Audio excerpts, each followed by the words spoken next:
Dr. Stephen Nissen. He's the chairman of cardiology at the Cleveland Clinic, and he led that study, by the way, that is being used in this Senate report. Dr. Nissen, thanks so much for joining us. My pleasure. Look, bottom line, should Avandia be pulled? I think it's time. Look, we have 12 classes of drugs to treat diabetes.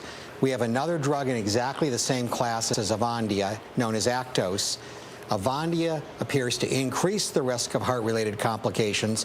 Actos decreases them.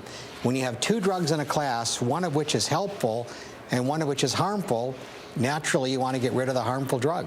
But some have pointed out the flaws in your study that you had published in the New England Journal of Medicine, saying that, for instance, the number of heart attacks that that were found in this study were quite small, and that was going to change the results very easily. Also saying that you didn't have access to patient records, so you wouldn't really be able to know if there were other factors that would have caused these heart attacks. What do you say to that?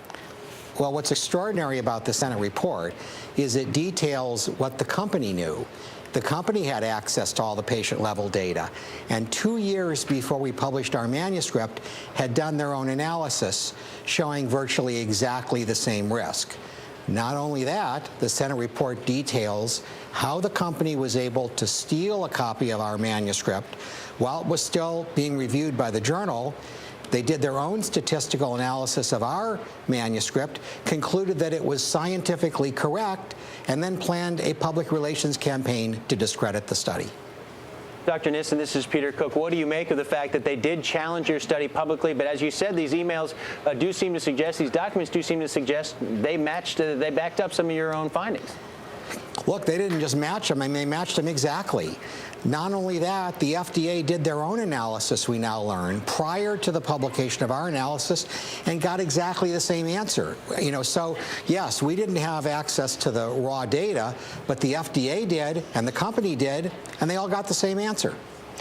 Dr. Nissen, though, aren't these all short-term studies right now that we're talking about? I mean, doesn't there need to be longer-term research before you make such a drastic move as to pull a drug off the market? This drug has been on the market since 1999. We're now 11 years later. We have short-term studies that show a risk.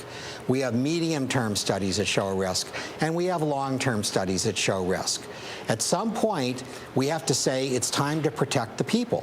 And what I think has to happen now is we've got to put patients first, and that means it's time for this drug to go. So you're not prescribing Avandia, and what about the Cleveland Clinic? Well, if you try to prescribe Avandia at the Cleveland Clinic, a little box pops up giving you a rather stern warning about it. The drug has lost a lot of sales, but unfortunately, there are still physicians around the world prescribing it. That's why we have regulators. You know, we don't have a free market system for drugs. You can't market drugs because you want to. You have to market drugs because they're safe and effective. We have a drug that is unsafe, and I think it's time now for the agency to take it off the market. Okay, Dr. Nissen, thank you so much for joining us. I appreciate it.